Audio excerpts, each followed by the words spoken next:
रूस देश में एक राजा और रानी शासन करते थे। उनके 3 बेटे थे जो अब विवाह योग्य उम्र को पहुंच चुके थे।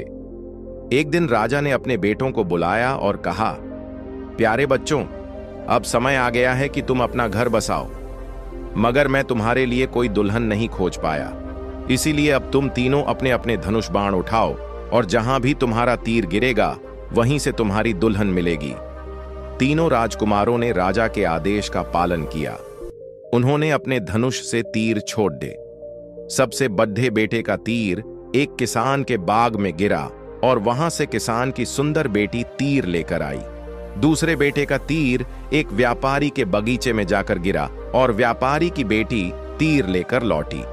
लेकिन छोटे बेटे का तीर इतनी ऊंचाई पर चला गया कि वह नजर ही नहीं आया। बेचारा छोटा राजकुमार घंटों तीर को खोजता रहा, लेकिन उसे कुछ नहीं मिला। खोजते खोजते वह जंगल में पहुंच गया। वहां उसे एक तालाब दिखाई दिया। तालाब के बीचों बीच एक कमल के फूल पर एक मेंढकी बैठी थी। मेंढकी ने अपने मुंह में उसका तीर पकड़ा हुआ था। राजकुमार ने मेंढकी से तीर लौटाने की विनती की। इस पर मेंढकी बोली, मैं तुम्हारा तीर तभी वापस दूंगी जब तुम मुझे अपनी दुल्हन के रूप में स्वीकार करोगे। यह सुनकर राजकुमार ने घृणा भरे स्वर में कहा, कैसे कोई राजकुमार एक मेंढकी से विवाह कर सकता है? परंतु वह अपने पिता की आज्ञा की अवहेलना नहीं कर सकता था। हार कर उसने मेंढकी को उठाया और महल की ओर चल पड़ा। महल पहुंचने पर उसने अपने पिता राजा को पूरी घटना विस्तार से सुनाई और मेंढकी को दिखाया। राजा ने मेंढकी को देखते हुए गंभीरता से कहा, बेटा, यदि तुम्हारी किस्मत में एक मेंढकी से विवाह लिखा है तो हमें उसे स्वीकार करना चाहिए। उसी दिन महल में तीनों भाइयों का विवाह संपन्न हुआ। बड़े दोनों राजकुमारों ने सुंदर कन्याओं से शादी रचाई, जबकि सबसे छोटे बेटे ने मेंढकी से विवाह किया। राजा के 3 इम्तिहान समय बीतता गया और फिर एक दिन राजा ने अपने तीनों पुत्रों को दरबार में बुलाया। राजा ने कहा, मेरे प्रिय बेटों, मैं देखना चाहता हूं कि तुम में से किसकी पत्नी मेरे लिए सबसे सुंदर कमीज तैयार कर सकती है। तीनों राजकुमारों ने पिता की आज्ञा स्वीकार की और अपने अपने घर लौट गए। 2 बड़े राजकुमार निश्चिंत थे क्योंकि उनकी पत्नियां कुशल सिलाई कढ़ाई में निपुण थीं, लेकिन छोटा राजकुमार बेहद परेशान था। वह उदास मन से घर पहुंचा तो मेंढकी ने उसे इस हाल में देख लिया। वह उछलती कूदती हुई उसके पास आई और कोमल स्वर में पूछने लगी, स्वामी, आपका चेहरा इतना उदास क्यों है? राजकुमार ने उदासी भरे स्वर में कहा, अब तो मुझे शर्मिंदगी झेलनी पड़ेगी, क्योंकि पिताजी ने हमसे कहा है कि हमारी पत्नियां सुबह तक उनके लिए एक सुंदर कमीज तैयार करें।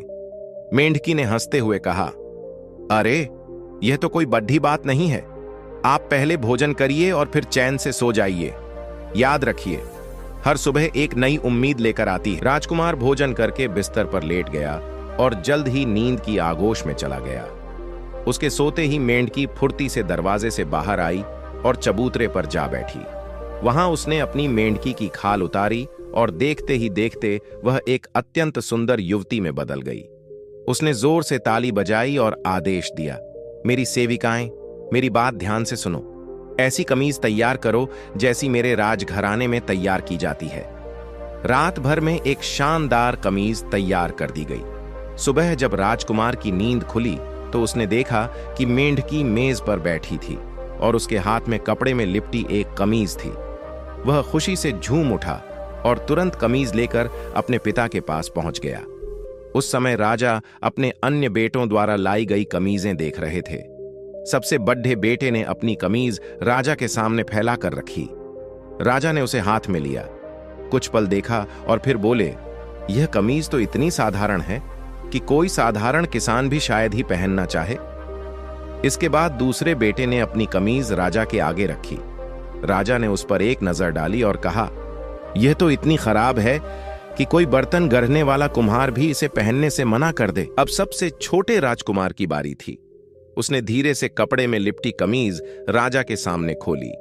कमीज इतनी भव्य थी कि सबकी निगाहें ठहर गईं। सोने और चांदी के महीन धागों से बुनी हुई वह कमीज शाही रुतबे की प्रतीक लग रही थी। राजा की आंखों में चमक आ गई।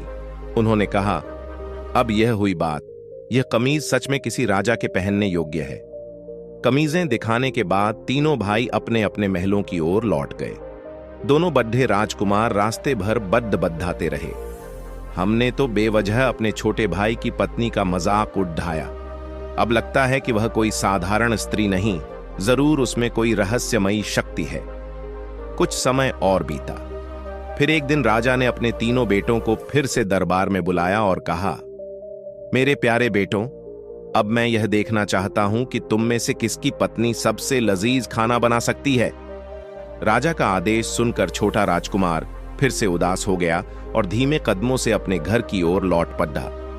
जब वह घर पहुंचा तो मेंढकी ने उसे चिंतित देखकर पूछा, प्रिय राजकुमार, आज आपके चेहरे पर इतनी उदासी क्यों है?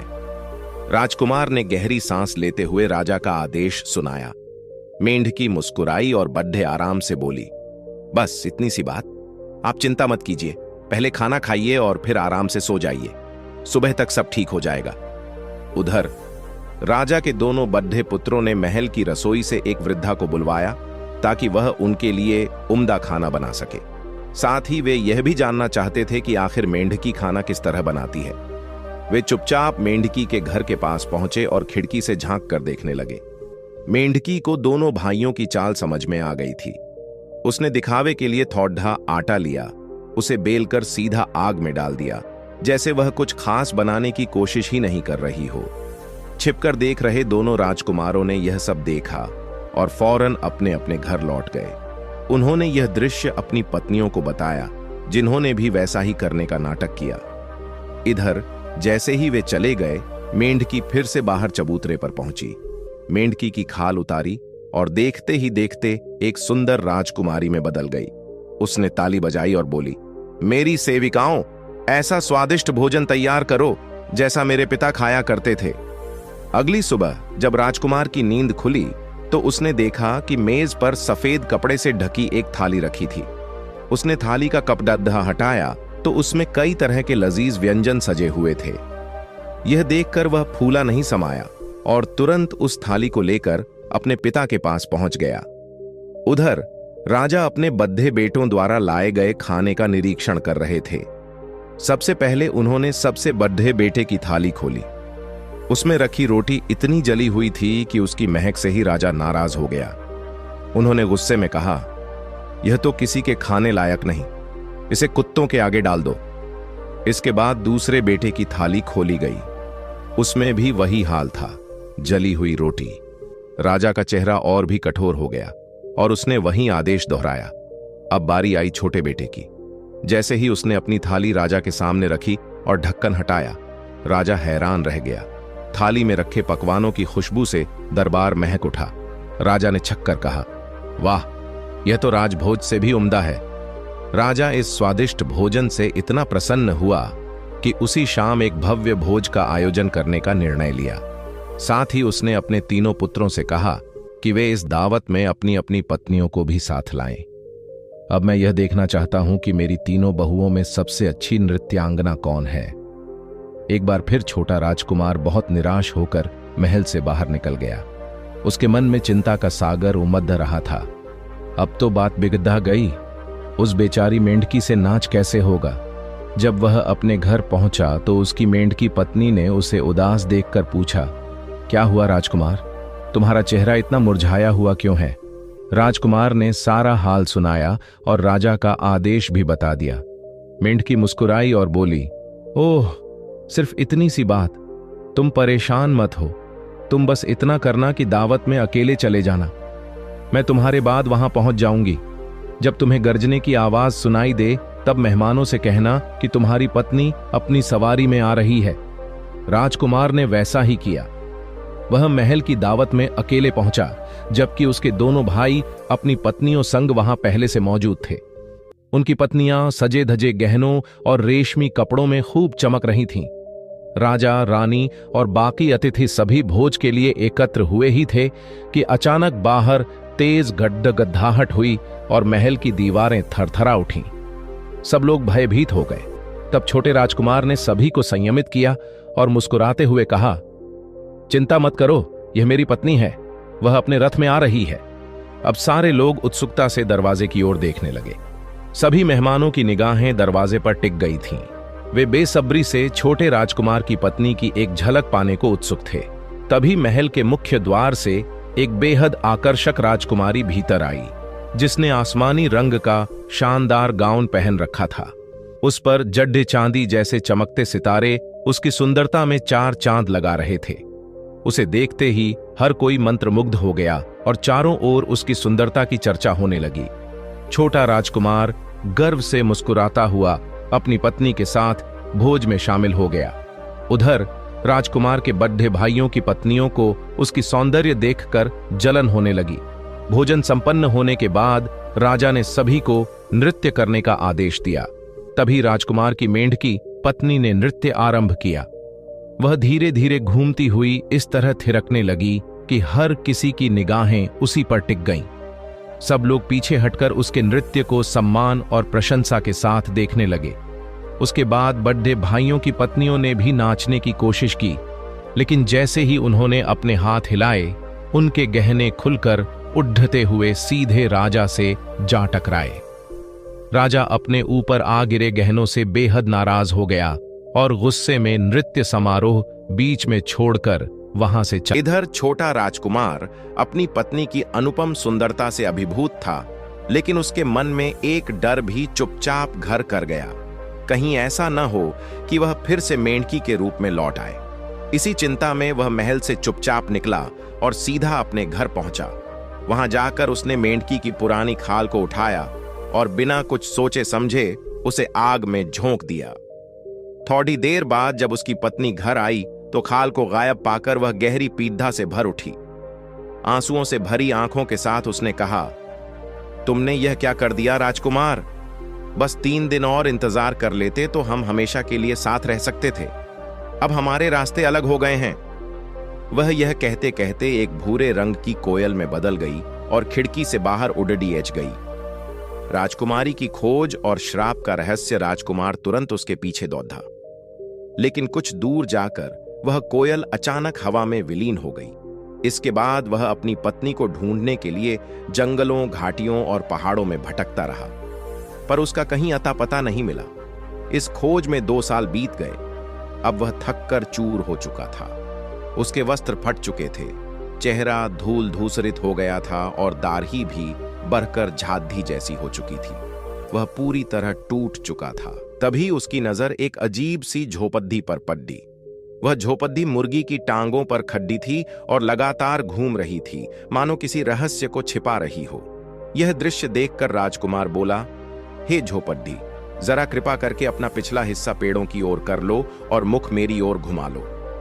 राजकुमार के इतना कहते ही झोपड़ी थम गई और तुरंत ही एक दरवाजा खुला, मानो उसी का इंतजार कर रही हो। राजकुमार ने संकोच उस झोपड़ी के भीतर चला गया।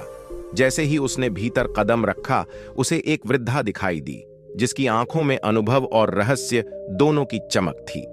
वह बूढ़ी स्त्री बोली, बेटा, तुम कौन हो और इस घने जंगल में किसे ढूंढते फिर रहे? राजकुमार ने शांति से पूरी बात बता दी।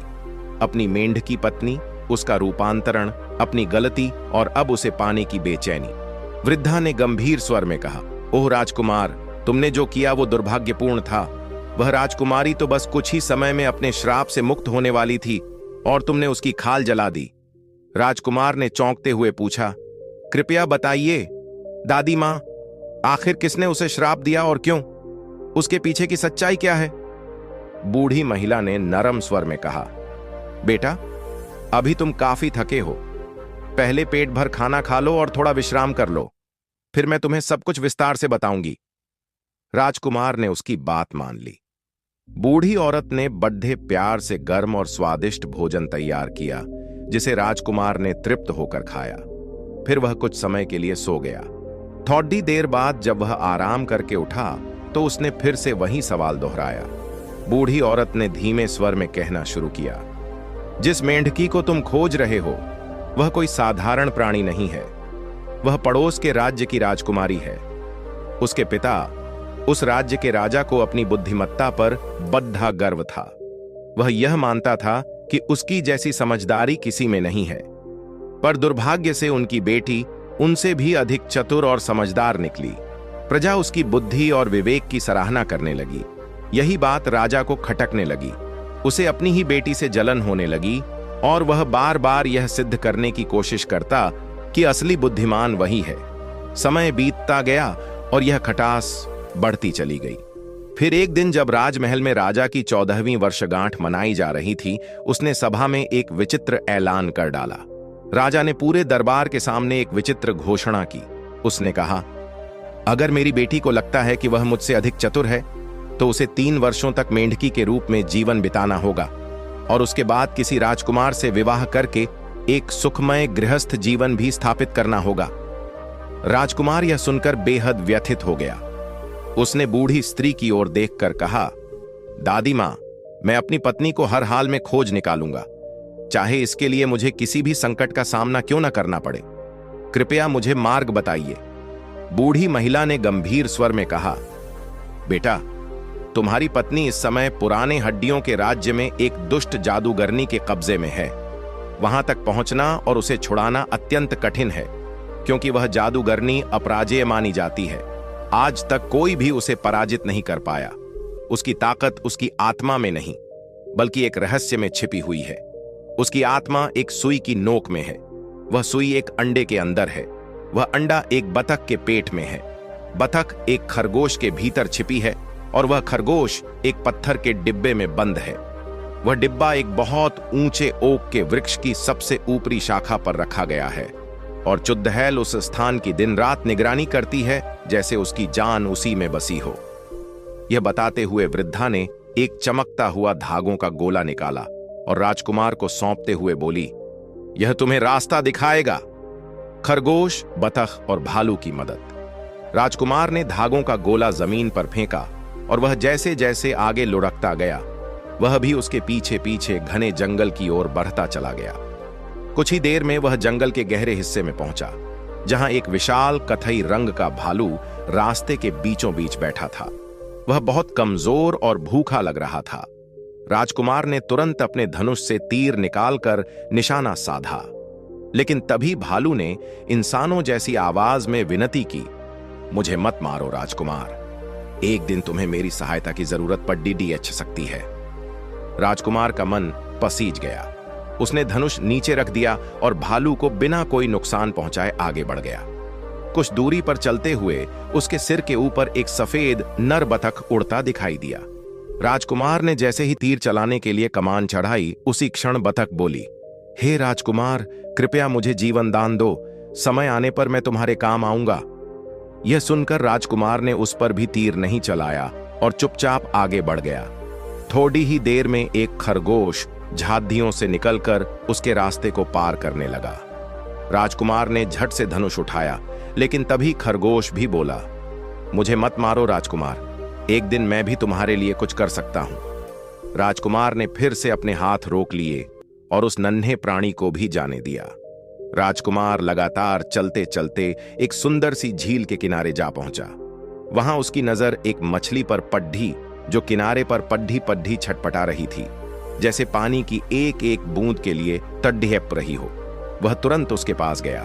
तभी मछली ने इंसानी स्वर में कहा, हे राजकुमार, मुझ पर कृपा करो, मुझे दोबारा पानी में डाल दो, क्योंकि आने वाले समय में शायद मैं तुम्हारे किसी काम आ सकूं। राजकुमार ने बिना देर किए उसे झील में छोड़ डाच दिया और फिर अपने धागों के जादुई गोले के पीछे पीछे आगे बढ़ गया। शाम होते होते वह एक विशाल ओक के पेड्डी के पास पहुंचा।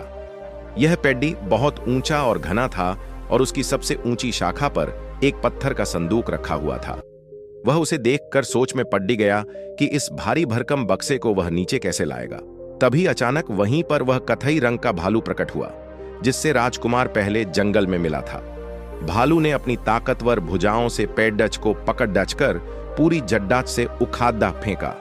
पेड्डा के साथ ही वह पत्थर का बक्सा भी नीचे आ गिरा और टूटकर बिखर गया। बक्से के अंदर से एक खरगोश बिजली की गति से बाहर निकला और भागने लगा। तभी कहीं से दूसरा खरगोश आ गया, वही जिसे राजकुमार ने पहले जंगल में जीवित छोड़ा था। उसने उस पहले खरगोश का पीछा किया और जैसे ही दूसरे खरगोश ने पहले को पकड़ा और फाड़ा, उसके भीतर से एक सफेद बतख उड़ती हुई आसमान में निकल गई। उसी पल वह सफेद नर बतख आ गया जिसे राजकुमार ने पहले जीवन दान दिया था। उसने बिजली सी तेजी से उड़ती बतख को जोर से मारा, जिससे उसके भीतर छिपा अंडा बाहर निकलकर झील में गिर गया। राजकुमार निराश होकर सोचने लगा कि अब वह अंडा झील से कैसे निकालेगा। तभी उसे अपनी आंखों पर यकीन नहीं हुआ। वही मछली जिसे उसने बचाया था, अंडा अपने मुंह में दबाए किनारे की ओर तैरती आ रही थी। राजकुमार ने वह अंडा उठाया और ध्यान से खोदा। भीतर एक बारीक सुई छिपी थी। उसने सुई को मोदना शुरू किया। जितनी वह सुई मुद्दती, उतनी ही तेजी से वह भयानक चुड़ैल दर्द से कराहने लगी। उसकी सारी जादुई शक्तियां क्षीण होती गईं। जैसे ही सुई टूटी, चुड़ैल का अंत हो गया और उसका काला जादू हमेशा के लिए। राजकुमार अभी सोच ही रहा था कि अब राजकुमारी को कैसे ढूंढे, तभी वह सामने प्रकट हो गई। मुस्कुराते हुए उसने कहा, राजकुमार, तुम समय पर आ गए। एक पल और होता तो सब खत्म हो जाता। दोनों की आंखें मिलीं और मानो सारा दुख बह गया। वे एक दूजे का हाथ थामे अपने राज्य लौटे और वहां जीवन भर प्रेम, शांति और आनंद से साथ रहे।